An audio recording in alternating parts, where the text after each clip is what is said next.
En Positiva trabajamos día a día alcanzando la experiencia y calidad con las que podemos asegurar lo más valioso para todos, la vida.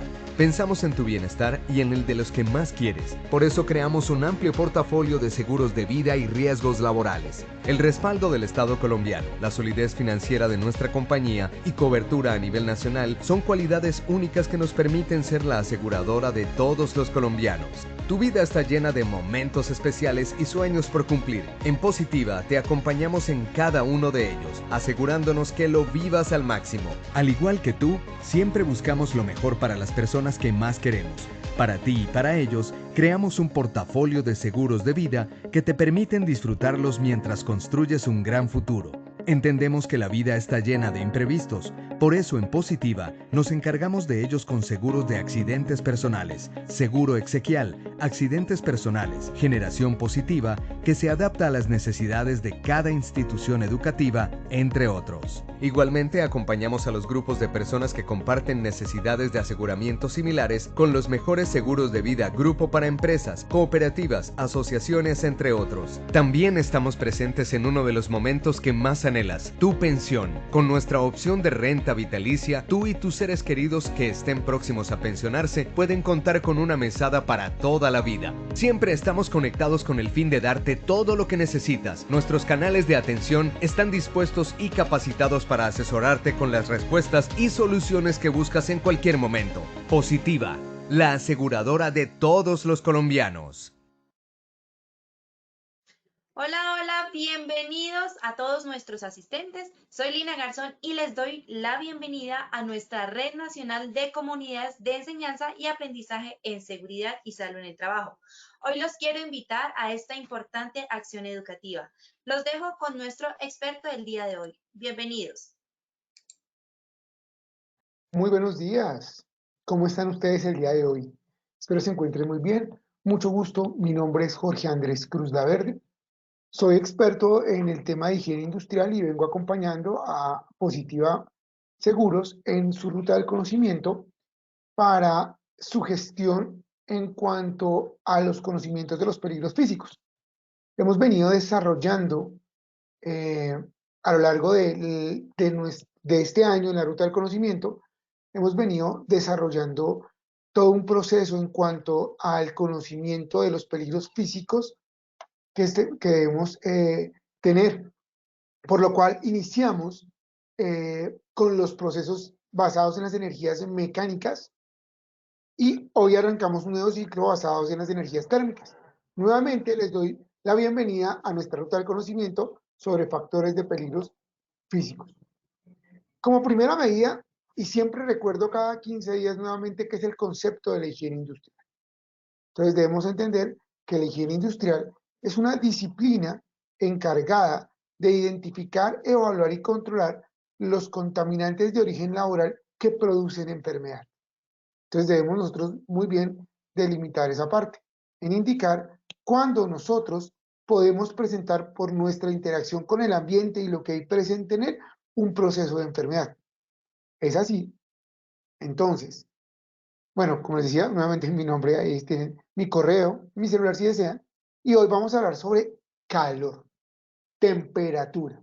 Entonces, cuando hablábamos de energías mecánicas, entonces uno podría indicar inicialmente que los riesgos físicos se dividen por sus energías que los producen. Y tenemos en el ambiente tres tipos de energías, que son la energía mecánica, la energía térmica y la energía electromagnética. Dentro de la energía mecánica vimos ya ruido, vimos vibración por su segmento mano brazo, por su segmento cuerpo entero y vimos posteriormente presiones extremas. Hoy ya hablamos de nuestros ambientes térmicos e iniciamos por el calor, o sea, por la temperatura elevada. Y hablamos de una temperatura extrema por calor. Entonces, el día de hoy tocaremos ese tema iniciando, obviamente, por el lado de nuestras exposiciones a factores térmicos como tal. Este es nuestro noveno tema dentro de nuestra ruta del conocimiento. De una vez les abro la invitación para que cada 15 días tenemos este espacio de 11 a 12. La siguiente hablaremos de estrés por frío y posteriormente un tema importante que es el confort térmico. Eh, si hablamos un poquito de la diferencia, cuando hablamos de estrés térmico, Hablamos de aquellas temperaturas, bien sea por frío o calor, que me están produciendo un efecto en mi trabajador. Cuando hablamos de confort es la sensación de bienestar. Entonces, ejemplo, estos días en Bogotá, para los que estamos en Bogotá, está lloviendo mucho y la temperatura desciende. Entonces uno dice, uy, qué frío. Pero no es que nos vamos a enfermar de eso, sino es como la relación que tenemos. Y muchas veces a nivel industrial, en las oficinas, lo que más se percibe es ese malestar por el disconfort térmico que realmente por el estrés, que son los procesos donde me genera enfermedad. Entonces, esa es nuestra novena sesión. ¿Qué vamos a ver en tres momentos en la charla del día de hoy? Entonces, inicialmente vamos a ver un concepto sobre calor. ¿Qué es calor? Vamos a hablar también de, digamos, las generalidades o las características de dicha exposición a calor. Después vamos a conocer cómo nos podemos nosotros exponer o tener una exposición a calor y posteriormente vamos a mirar qué efectos tiene en la salud y cómo lo podemos controlar. El objetivo, pues obviamente de nuestra charla el día de hoy, es identificar en qué consiste la exposición a temperaturas extremas por calor alto, sus características y los efectos en la salud de los trabajadores. Como objetivos específicos, pues sí, definitivamente es identificar sus características de exposición, identificar los ambientes laborales, las actividades, los procesos donde normalmente tenemos exposiciones a altas temperaturas e identificar los efectos en los trabajadores y cómo los podemos controlar. Bienvenidos. Pero para empezar, me gustaría hacerles un pequeño sondeo de ustedes cómo están de temperatura, o más bien cómo están de calor, qué conocen del tema. Ingeniero Pablo, ¿nos puede colaborar, por favor? Sí, señor, gracias, ingeniero. Buenos días para todos nuestros asistentes. Vamos a iniciar el sondeo. Les recuerdo que en sus pantallas aparecerá la pregunta con las posibles respuestas para que las puedan seleccionar. Al final volveremos a hacer el mismo sondeo y el ingeniero Andrés ya nos volverá con las respuestas correctas. Vamos con la primera pregunta. ¿Qué es el calor? A. Permítanme un segundo. Listo. ¿Qué es el calor? A. Energía que me da sensación térmica. B. Medición de la temperatura. C. Canción de J Balvin. Voten. Vamos a darles 30 segundos para contestar esta pregunta.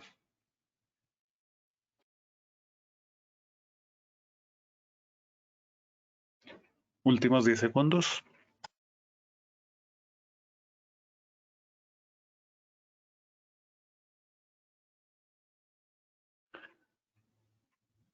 Perfecto. Vamos a cerrar la pregunta y compartimos los resultados. Por la respuesta A, energía que me da sensación térmica, votó el 80% de los asistentes. Por la respuesta B, medición de la temperatura, votó el 20% de los asistentes. Y por la opción C, canción de J Balvin, no votó nadie. Correcto, vamos por la siguiente pregunta. ¿Qué es temperatura? A, canción de los hermanos Lebrón. B, magnitud con la cual se mide el calor. C, sensación térmica que experimentan las personas. Por favor, voten por la respuesta que consideren correcta. Vamos a dar 30 segunditos. Últimos 5 segundos, voten por favor.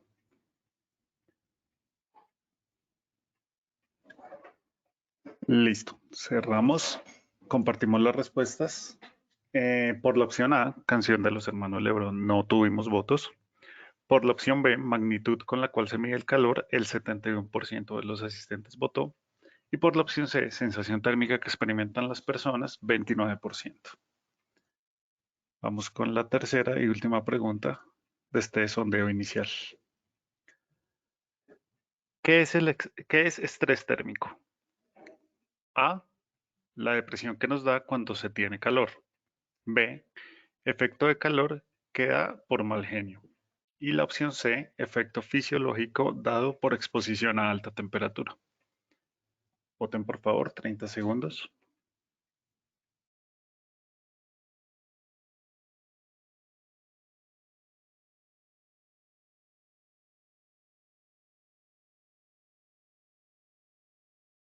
Últimos 10 segundos.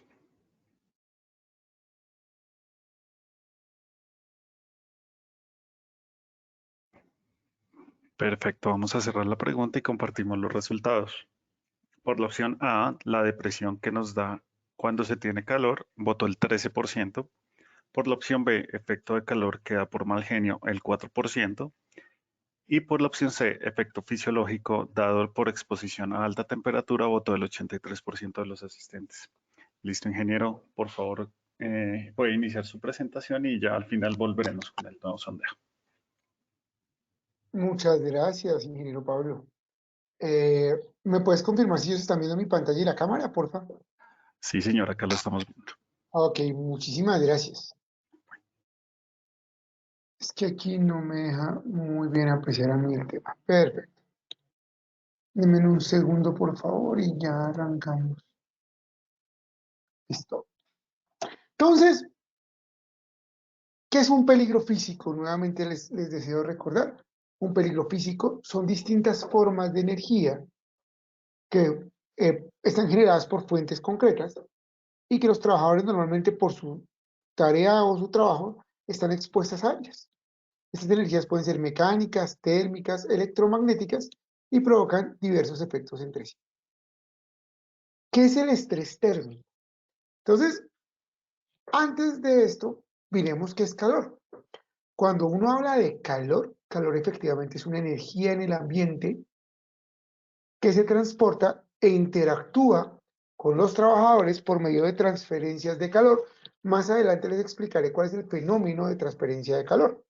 Pero el calor es una energía. Realmente lo que hace es dar una sensación térmica que nosotros medimos como temperatura. Y entonces la temperatura es la magnitud con la que se mide el calor. Calor no hay frío. O sea, uno cuando habla de calor negativo es cuando habla de frío. Realmente, cuando hay una pérdida de calor es donde me da una sensación fría. Cuando hay una ganancia de calor, pues tengo la sensación de temperatura caliente, valga la redundancia. O sea, caliente es diferente a calor. Y entonces, cuando yo hablo de estrés térmico, pues es una condición crítica en la cual la vida de la persona puede estar comprometida, porque resulta que hay efectos agudos, como un golpe de calor, que puede sufrir un trabajador, en el cual puede sufrir un paro cardiorrespiratorio y morir por exceso de calor. Miren nada más en esos veranos intensos, este año no ha habido verano intenso, pero cuando uno mira en noticias esos veranos intensos en Europa, en Estados Unidos, donde hay exceso de calor, la gente se muere por calor, porque el calor es tan alto que se muere. Entonces, definitivamente cuando nosotros hablamos de estrés es porque esa temperatura a la cual está el trabajador expuesto, más el aporte calorífico de la tarea, que también vamos a hablar del calor metabólico, genera unas condiciones de tal manera que la vida de la persona está en peligro. Nada más les pregunto a todos nuestros asistentes el día de hoy, los más de 100 asistentes que tenemos, ¿cuántas veces ustedes se han insolado? Eso es un estrés térmico.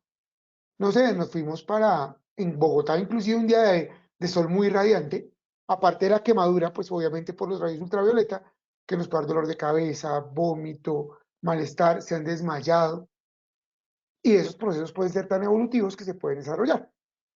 Cuando tenemos una exposición continua a calor, podemos tener otra serie de enfermedades que nos pueden desgastar. Entonces, estrés térmico, bien sea por frío o calor, es la condición en la cual su medio ambiente y en especial la temperatura genera una condición ideal para que se afecte directamente fisiológicamente el cuerpo y puede tener una reacción adversa mal. Entonces hay que tener cosas importantes como en promedio una persona está a 37 grados centígrados en su calor corporal y en su calor cutáneo sobre 35 grados. Nosotros normalmente somos un depósito de calor. Nosotros normalmente solo generamos calor a nivel de nuestra parte superior. Por eso, cuando estamos sentados, como estoy yo en este momento, los pies se ponen fríos. Porque resulta que la sangre sale caliente desde el corazón, viaja, cuando llega a los pies, ya está frío. Tenemos poca irrigación, tenemos la parte más larga, y aparte de eso, como estamos sentados, no generamos calor metabólico y entonces el cuerpo tiende a enfriarse más. Entonces, todo eso nos puede pasar. Entonces, tenemos que entender que hay unos intercambios de calor como maquinaria que el cuerpo de mi trabajador o de nosotros mismos somos los que funcionamos y con nuestro ambiente interactuamos. Entonces, para transferencia de calor, bueno, ¿qué es la transferencia de calor? Hablemos primero de eso. Digamos que el cuerpo en el ambiente o en actividades diarias tiene o genera dos tipos de calor o está percibiendo dos tipos de calor. Uno es el calor metabólico, que es el que produce el metabolismo. Es decir, nosotros por nuestra actividad física y por eso cuando hacemos actividad física se nos sube la temperatura y cuando tenemos frío titiritamos o nos frotamos las manos o nos ejercitamos porque eso genera calor. Eso se llama calor metabólico. Y el calor metabólico, pues, nuevamente, es el calor que produce el cuerpo al ponerse, digámoslo, activo de esa manera. Obviamente, entre cuando nuestras actividades son más intelectuales y menos físicas, generamos menos calor. Entonces, eso es un tema. Como máquina, nosotros sacamos el calor. Y nosotros para liberar calor hacemos una evaporación que normalmente es la sudoración. Entonces, cuando tenemos calor, lo que hacemos es liberar agua y por el medio de esa agua sale teóricamente caliente y va sacando unas sales, las cuales nos van, digámoslo así, buscando ese equilibrio térmico entre nuestro cuerpo y el calor. Y por último, tenemos la convección y la radiación, que vamos a hablar ahorita de eso, que son intercambios de calor con el medio ambiente. Entonces, ya me devuelvo a la diapositiva. Pero quiero que entendamos que nosotros o el calor se puede transmitir de un cuerpo a otro por tres tipos de situaciones. Por conducción, por convección y por radiación. Por conducción, por convección y por radiación. Normalmente uno lo asocia solo a la conducción. Entonces yo les voy a pedir un experimento, vamos a hacer un experimento virtual el día de hoy. Y vamos a abrir nuestra manito y de esta manera vamos a buscar una superficie que esté cerca, la mesa de nuestro escritorio, de nuestro comedor, y vamos a poner la mano y le vamos a hacer presión. Y vamos a contar hasta 10. Entonces, hagámoslo todo. A la 1, a las 2, a las 3.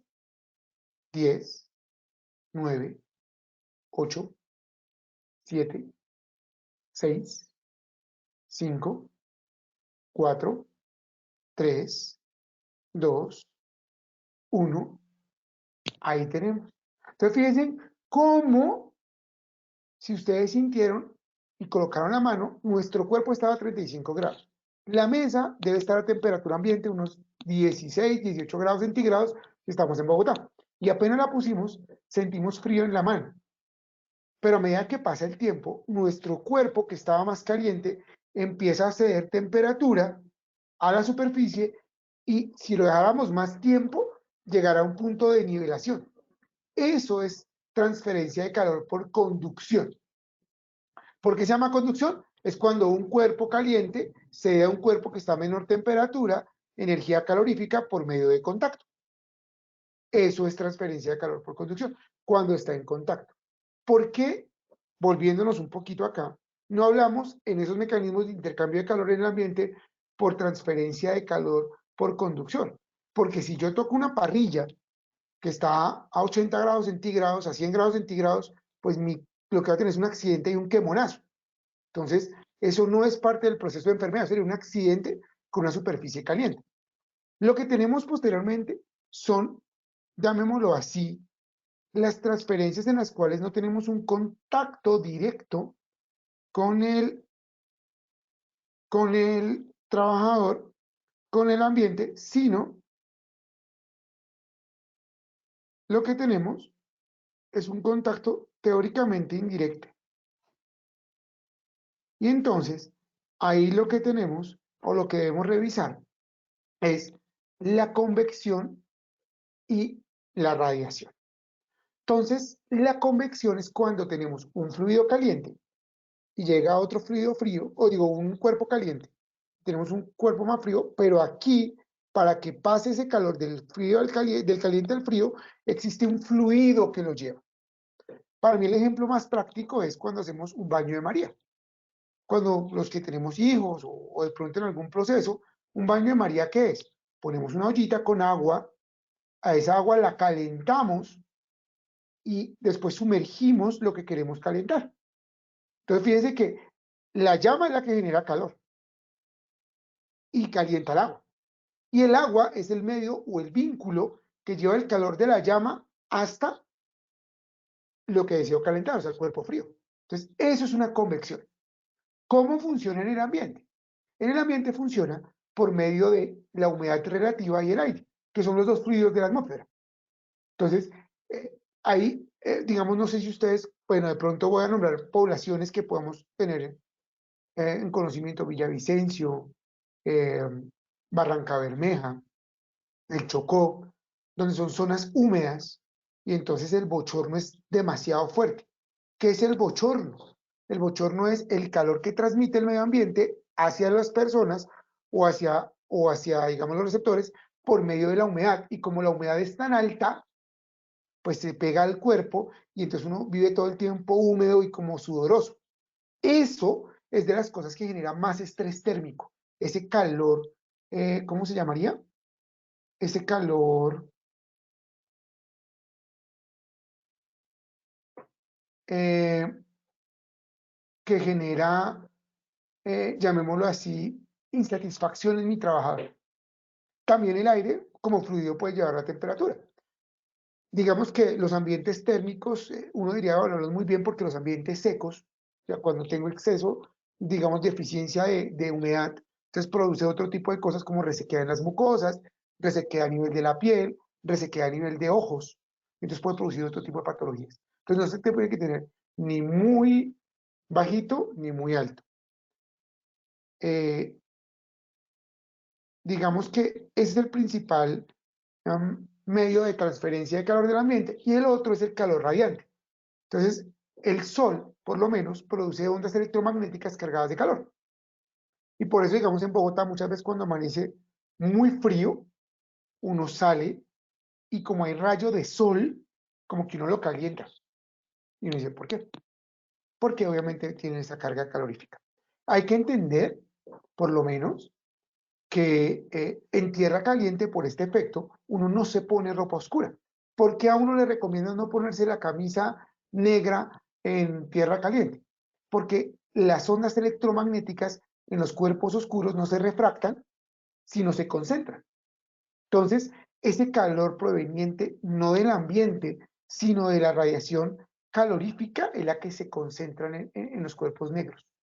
Y entonces ese es otro medio de calor. Entonces, ahí sí vemos que nosotros intercambiamos calor con nuestro ambiente por convección, básicamente por la humedad y el aire, y por radiación. Y también generamos calor al ambiente, o sea, nosotros también aportamos un poco por medio de la evaporación que puede producir el cuerpo y la sudoración para generar una regulación. Y a su vez también tenemos una fuente interna que va de acuerdo a nuestro trabajo. ¿Por qué todo esto? Porque pues obviamente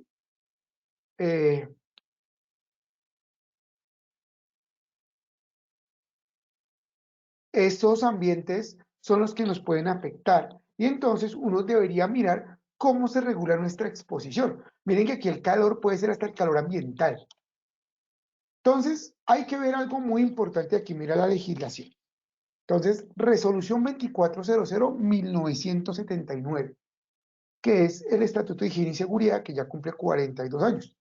Y entonces su artículo 64, lo voy a leer literalmente, disculpen: los trabajadores deberán estar protegidos por medios naturales o artificiales de las corrientes de aire, los cambios bruscos de temperatura, de la humedad o la sequía excesiva, cuando se presenten situaciones anormales de temperaturas muy bajas o muy altas, o cuando las condiciones mismas de las operaciones y o procesos se realicen a estas temperaturas, se concederán a los trabajadores pausas o relevos periódicos. Entonces miren que aquí ya me está hablando que debemos generar una alternancia para el tema.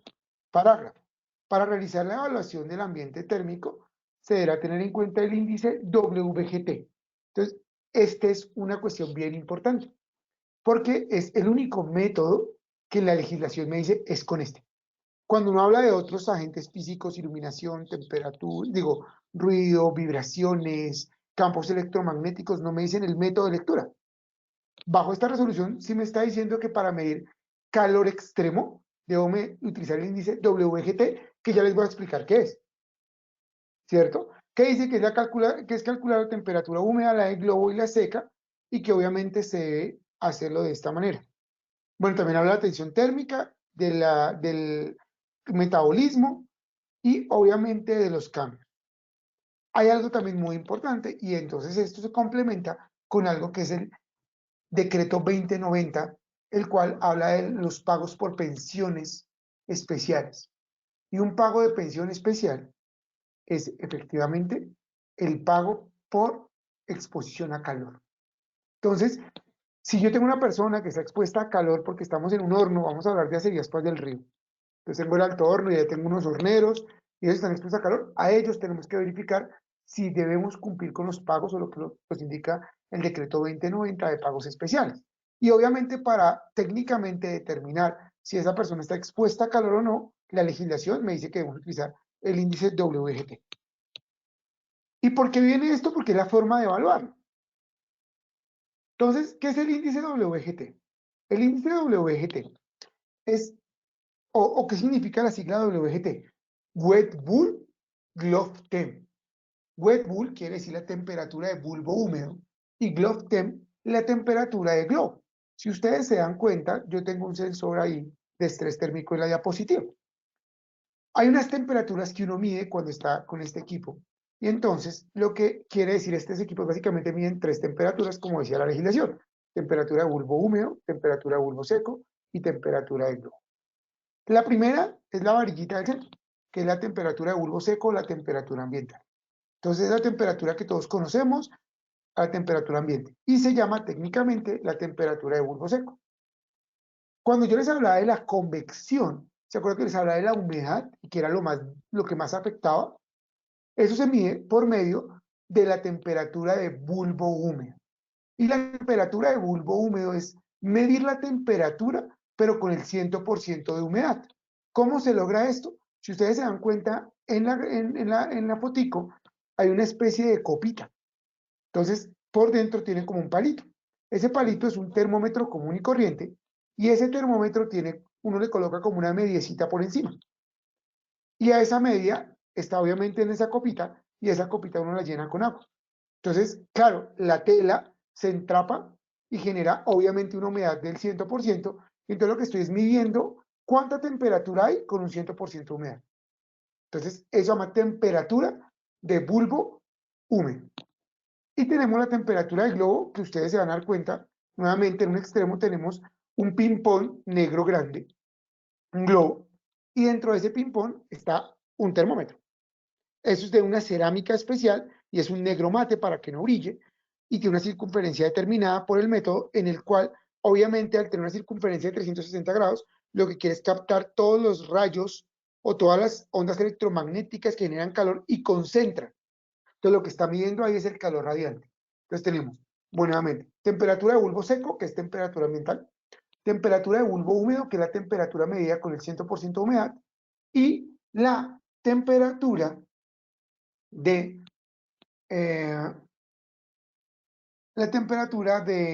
se me olvidó, la temperatura de globo, que es la temperatura de calor radiante.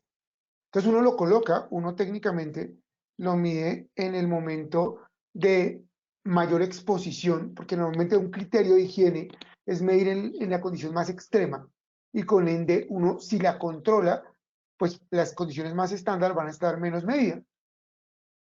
Y con base en eso, el método me habla más o menos de 1 hora de censar. O sea, 1 hora debo medir para mirar, ¿cierto? Porque el límite permisible está dado a 1 hora también.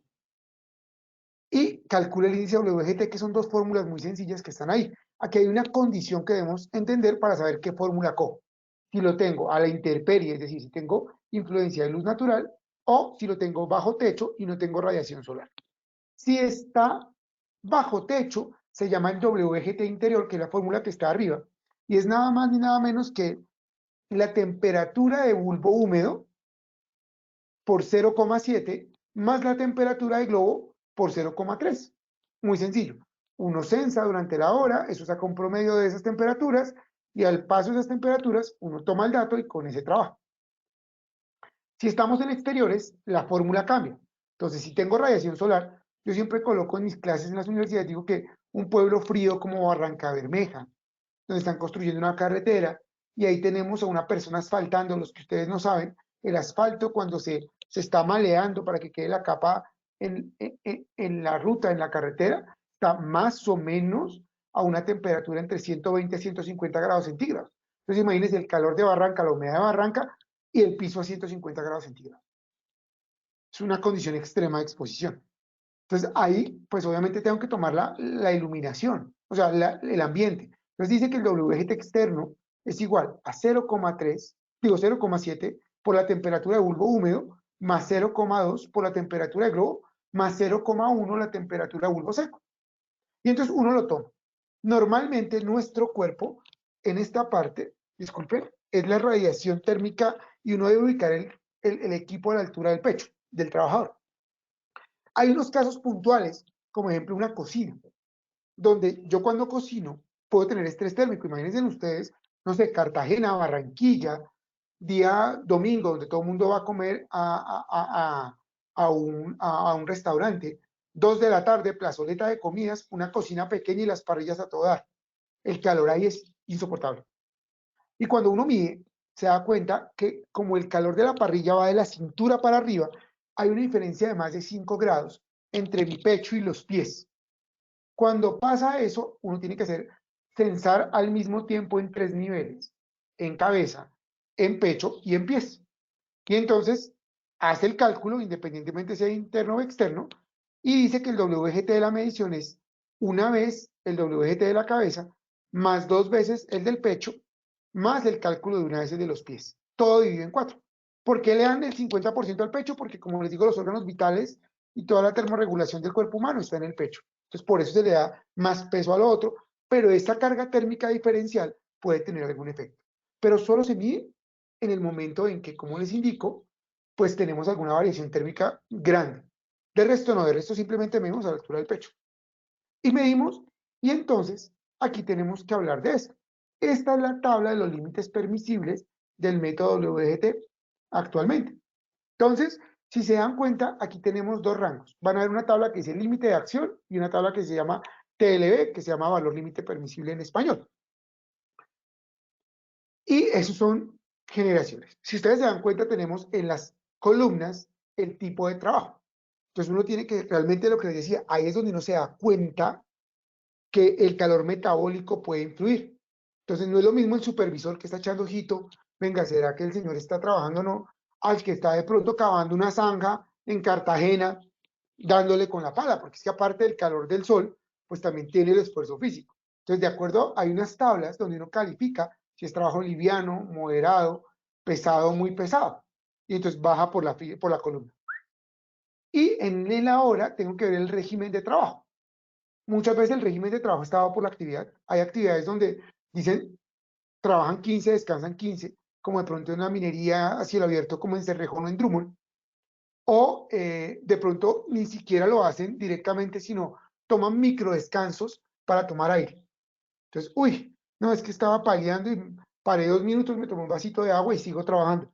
Trabaja 10, paro 2 minutos. Entonces uno busca la relación, mientras ese periodo de observación, busca esa relación tiempo de trabajo-descanso y cruza.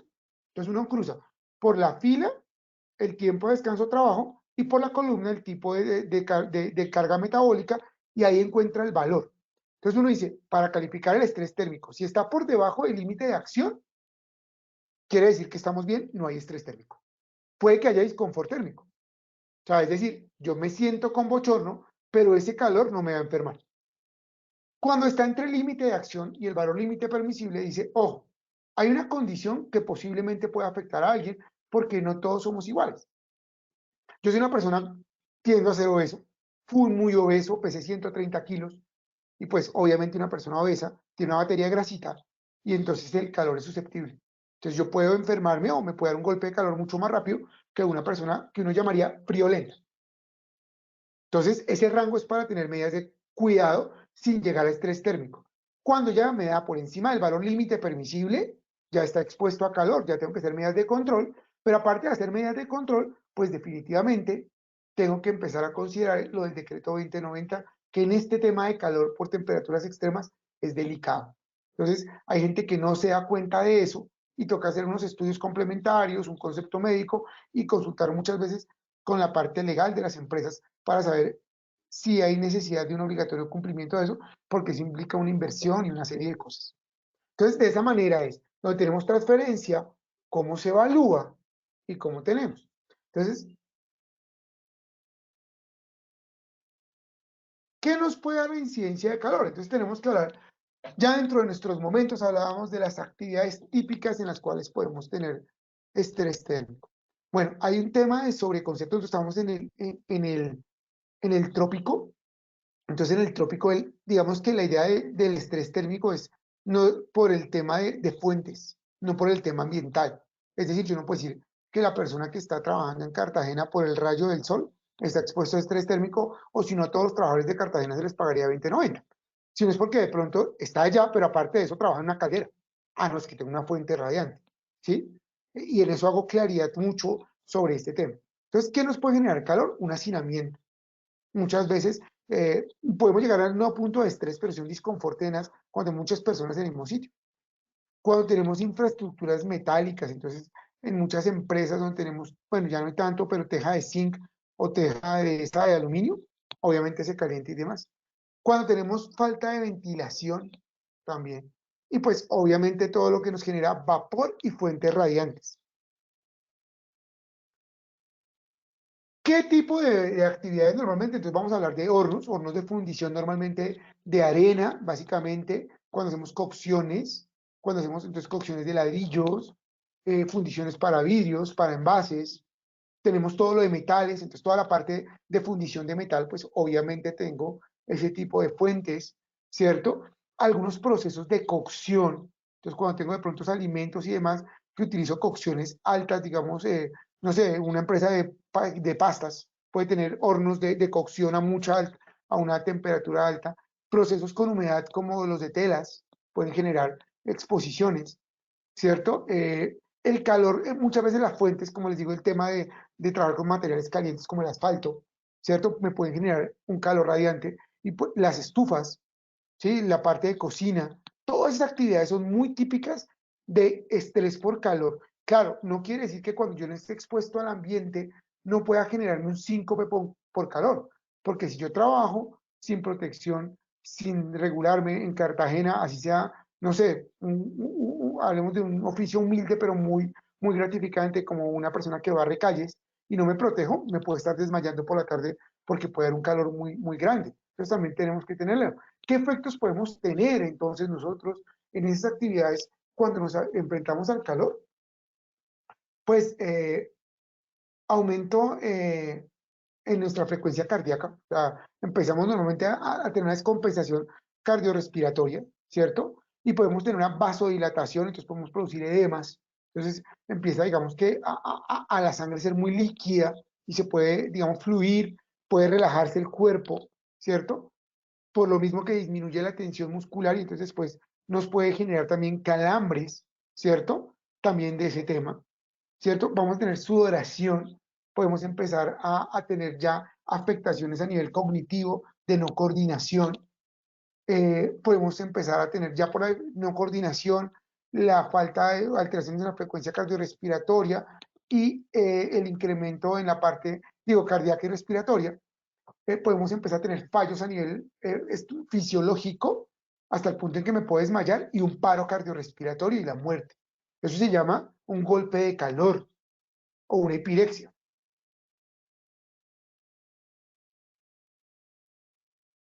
Entonces, en la epirexia, pues podemos tener síncopes, edemas, ¿cierto? Y llegar hasta el punto. Muchas veces estos síncopes por calor llegan hasta el tema de un edema, digo, de una hipertemia, ¿cierto? Que la hipertemia ya es pasar de 32, 42 grados internos y pues ya obviamente es una condición extremadamente extrema que puede afectar hasta el sistema nervioso central de las personas. Entonces, como les digo, este rubro o esta exposición puede ser muy fuerte cuando no la controlo. Y llegamos al punto, pues obviamente, de tener esto, de tener golpes por falta de aclimatación, ¿cierto? Por obesidad, por insuficiencia de hidratarme, no solo con agua, por deshidratación previa, como lo hace el alcohol, ¿cierto? Por vestimentas inadecuadas, por enfermedades anteriores y por procesos cardiovasculares propios. Entonces, miren que todo esto yo debo verificarlo en mis trabajadores cuando tengo una exposición a calor, obviamente. Y lo que va a producir después normalmente son características, como les decía, de vasodilatación, de sudoración, de empezar a tener afectaciones a nivel de delirio, vértigo, y pues obviamente puede llegar a la muerte. Para esto, y viendo los efectos, pues debemos nosotros que tener algún tipo de acciones. Y esas acciones van enmarcadas bajo nuestra pirámide del control, que es lo que hemos venido enseñando, que es un método o una forma o una estratificación mejor adecuada de hacer controles. Lo ideal siempre va a ser la eliminación y la sustitución. Aquí el cuento es que es muy complicado. Si estamos trabajando al ambiente normal, pues eliminarlo es imposible. ¿Cómo le elimino el calor a Barranca Bermeja? ¿Cómo le elimino el calor a una selva húmeda como Puerto Boyacá? A un bosque tropical húmedo, perdón. A La Guajira. Imposible. Entonces, de pronto es difícil. En cuanto a tecnología, sí podemos mirar de pronto otros procesos alternativos, bien sea con arcos eléctricos, cuando hago fundiciones, con procesos bioquímicos para que hagan la misma tipo de reacción con calor sin que se genere. Entonces, podemos tomar alternativas que son complicadas realmente, sí, porque normalmente cuando tenemos una llama es porque necesitamos ese aporte calorífico para generar el proceso. Entonces, hacer sustitución o eliminación en este caso del calor es bien complicado. Pero como siempre, y en estos peligros físicos, la clave está dentro de las barreras duras, en nuestro, ¿cómo se llama? En nuestro, ¿cómo se llama eso? Se me olvidó. Proceso de control de ingeniería. Y entonces, nuestro proceso de ingeniería, hablamos de varias cosas. Dentro de nuestro proceso de ingeniería tenemos primero que todo el apantallamiento o el aislamiento.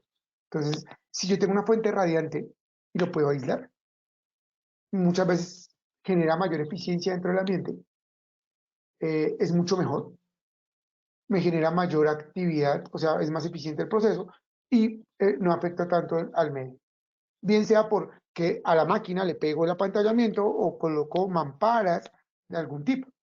Cuando estamos a la intemperie, podemos colocar una polisombra, un techito, algo que me impida que ese calor radiante, sobre todo, me pueda llegar. Entonces, aunque uno no crea, pues ese apantallamiento también puede ser de esa manera.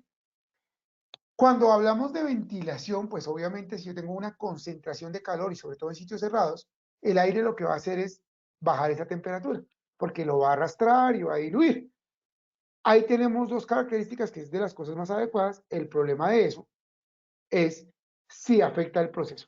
Entonces muchas veces no puedo meter aire o inyectar aire porque la materia prima se daña, porque si es un plástico de pronto se sopla, porque si es un metal puede cristalizarse y necesito mantener esas condiciones de operación.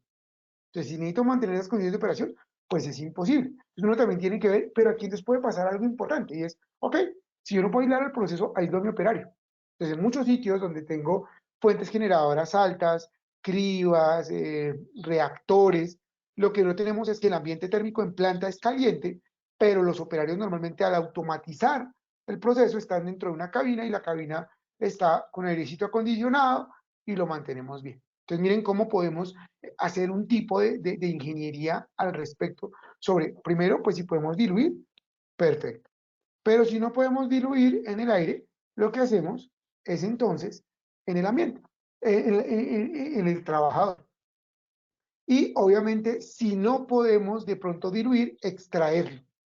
Entonces, cuando yo hablo de dilución es porque el aire ingresa. Muchas veces lo más efectivo es un sistema de corriente, es decir, uno que ingrese y uno que extrae. Normalmente son más eficientes, porque hace obviamente que la recirculación sea más rápida.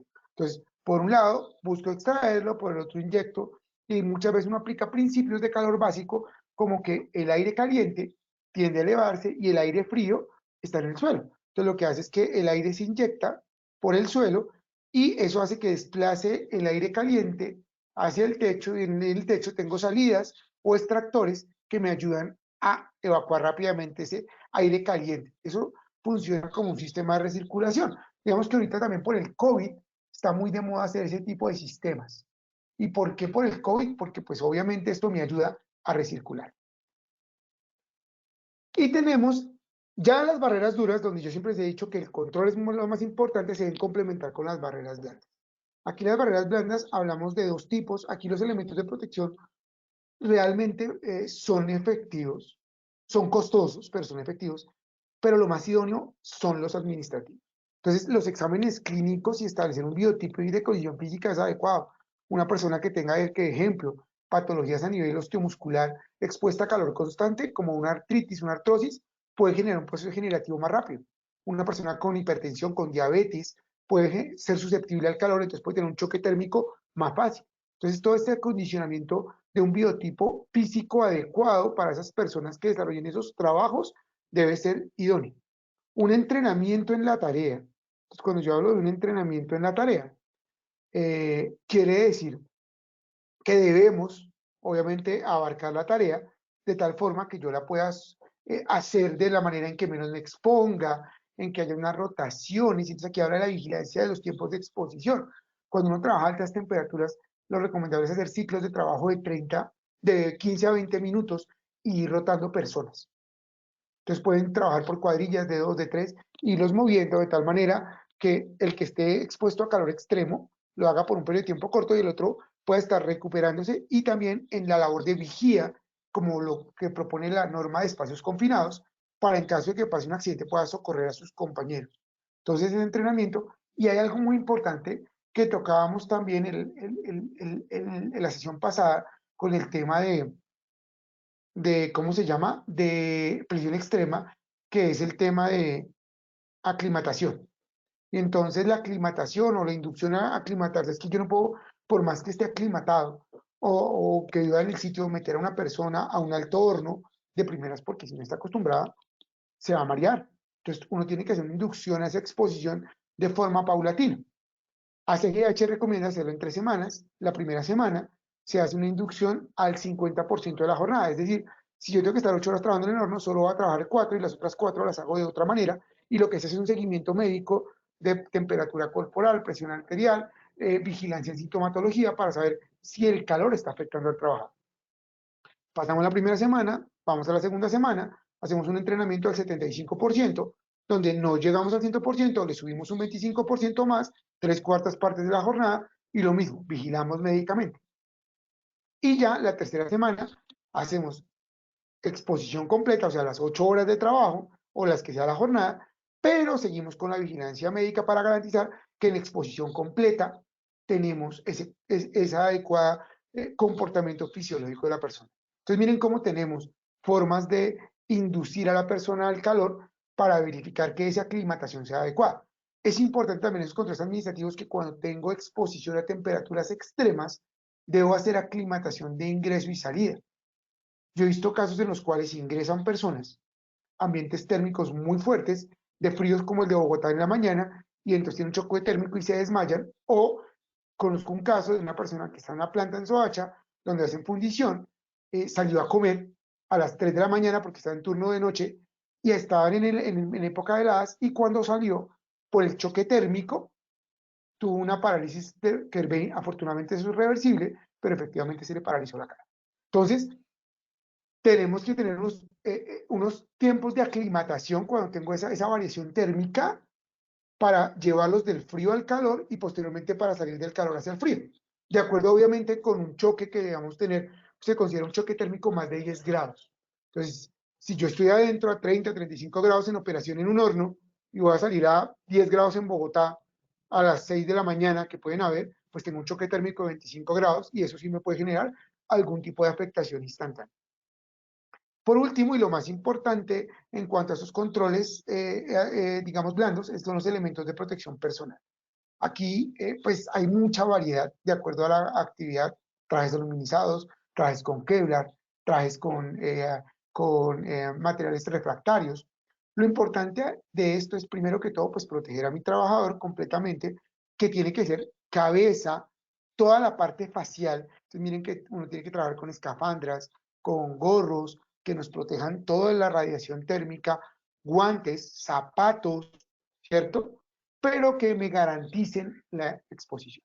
Entonces aquí sí es muy importante que ustedes conozcan la condición de exposición, y que bajo la ficha técnica del elemento de protección que utilicemos, lo hagamos de tal manera que ese elemento me garantice que cubre esa temperatura de trabajo a la que estoy llegando. Importante ver las fechas de caducidad. Todos estos elementos normalmente tienen unas fechas o unos periodos, como los chalecos antibalas, que tienen Kevlar, que desde su uso tienen 2 o 3 años. O si hay una exposición severa y hacer inspecciones periódicas. Esto no es dotación, esto es elementos de protección. Entonces, perfectamente una chaqueta como la de un bombero dura, creo que son 3 años, pero de todos modos uno debería buscar un experto en esos materiales y que si a estos trajes, que sean, si son digamos de larga duración, hacerles una hoja de seguridad donde hagamos unas inspecciones periódicas cada 3, 6 meses, máximo un año, y verifiquemos que ese está en condiciones normales. Que el proveedor nos garantice esa condición y que nos enseñe cómo preservarlos, mantenerlos e identificar fallos. Es importante, como les digo, verificar siempre ficha técnica y guarden ese soporte versus condición de operación para que uno, en caso de algo, pues garantice que el elemento fue seleccionado de forma adecuada. Lo difícil de eso es que son extremadamente caros. Pero definitivamente toca hacerlo cuando estemos ahí. Saben que la legislación nos obliga a dar los elementos de protección idóneos. Pues señores, el día de hoy muchas gracias. Hemos llegado a la conclusión de la exposición de nuestro tema. Espero que hayan entendido un poco la exposición a calor extremo, donde cuál es el ambiente térmico, cómo un trabajador interactúa con su ambiente, cómo lo podemos medir, que hay una legislación que nos dice cómo lo medimos, cómo lo calificamos, qué efectos tenemos y qué acciones de control ustedes pueden implementar al interior de sus empresas. De mi parte, muchas gracias. Vamos a nuevamente repetir el sondeo. Ingeniero, por favor, ¿nos colabora? Sí, señor ingeniero, muchas gracias. Listo, vamos de nuevo con el sondeo final. Les recuerdo que en sus pantallas aparecerá la pregunta y las posibles respuestas. Vamos a iniciar. Primera pregunta, ¿qué es el calor? A, energía que me da sensación térmica. B, medición de la temperatura. C, canción de J Balvin. Voten por favor, tenemos 30 segundos. Últimos 10 segundos, votemos por favor.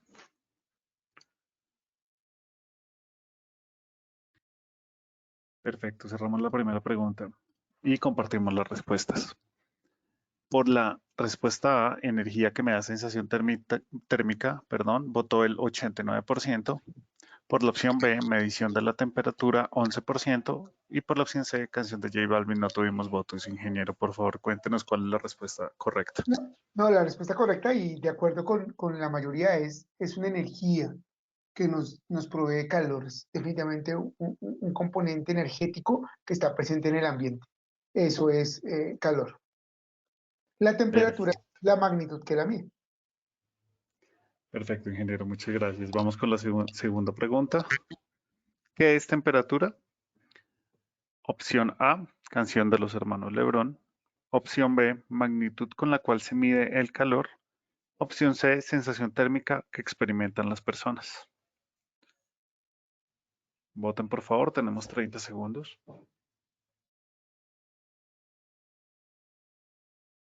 Perfecto, cerramos la segunda pregunta y les compartimos los resultados. Por la opción A, canción de los hermanos Lebrón, el 0%. Por la opción B, magnitud con la cual se mide el calor, el 68%. Y la opción C, sensación térmica que experimentan las personas, 32%. Ingeniero, por favor, ¿cuál es la respuesta? Bueno, hay una dualidad porque sí, efectivamente los hermanos Lebrón tienen una característica, una canción que se llama la temperatura, pero no, realmente la temperatura es la magnitud con la que medimos el calor. Ojo, muchas veces la gente confunde calor con temperatura. Temperatura es simplemente la medición. Recuerden que se puede medir en centígrados, que es lo que normalmente en Colombia utilizamos. Tenemos Kelvin, que se utiliza en Estados Unidos como temperatura absoluta, y en algunos casos la Fahrenheit, que es la que menos se utiliza de todas. Pero si la temperatura es la magnitud, o sea, la escala con la cual podemos medir esa sensación térmica llamada calor. ¿Listo? Listo, ingeniero, muchas gracias. Vamos con la tercera y última pregunta del sondeo. ¿Qué es estrés térmico? A, la depresión que nos da cuando se tiene calor. B, efecto de calor que da por mal genio. C, efecto fisiológico dado por exposición a alta temperatura. Votemos por favor, tenemos 30 segundos. ¿Listo, ingeniero? Listo, ingeniero. Cerramos la pregunta y compartimos las respuestas. La respuesta, Oh, pues obviamente, como les decía, y está muy bien ahí lo que dijeron ahí, la parte de, ¿cuál es el porcentaje? ¿Me lo repite, Ingrid? el 93%, que es la mayoría, dijo efecto fisiológico dado por exposición a alta temperatura. Exacto, efecto, exacto, son los efectos que podemos tener, el estrés térmico son esos efectos o esa condición que nos puede afectar demasiado la salud, que es diferente al confort térmico. Entonces está muy bien. Listo, ingeniero. Perfecto, ingeniero. Podemos despedir a nuestros asistentes y muchas gracias. Claro, a todos ustedes en esta horita, muchísimas gracias. De verdad, les agradezco en el alma este espacio por compartir con nosotros.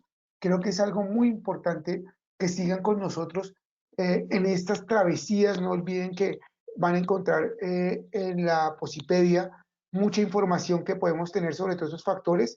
Los espero en 15 días. Vamos a hablar de estrés térmico, pero por frío. O sea, vamos a mirar la diferencia, los diferentes métodos y cómo lo vamos a valorar. Entonces, de nuevo, muchísimas gracias por su tiempo. Espero que tengan un poco más de conocimiento y nos vemos en la próxima. Feliz día para todos.